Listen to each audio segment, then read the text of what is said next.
Vai segurando.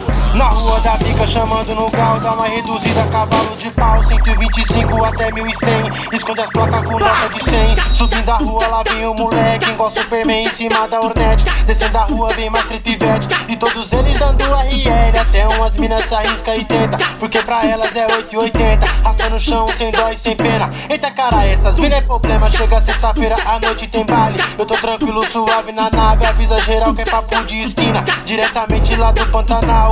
A novinha que tá na garupa segura com força que lá vai um grau. Sensacional, e o Zé Povinho ficou puto. O Zé Povinho diz que eu 190, rapidamente várias viaturas. Mantenha calma, não se descontrole, porque os moleque é piloto de fuga. E lá do alto o mosquito filmou, de Cidade Alerta ao vivo passou. Bota explosivo porque dá trabalho capturar os moleque de São Paulo.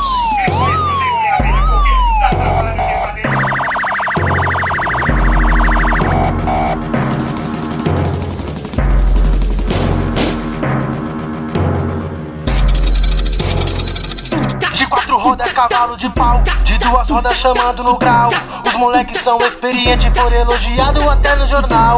Não importa qual a cilindrada, o que interessa é ter habilidade. Cair é só um detalhe, somos amantes da velocidade. De quatro rodas cavalo de pau, de duas rodas chamando no grau. Os moleques são experientes, foram elogiados até no jornal. Não importa qual a cilindrada, o que interessa é ter habilidade. Cair é só um detalhe, tenho tesão pela velocidade. De quatro rodas cavalo de pau, de duas rodas chamando no grau. Os moleques são experientes, foram elogiados até no jornal. Não importa qual a cilindrada, o que interessa é ter habilidade. Cair é só um detalhe, somos amantes da velocidade.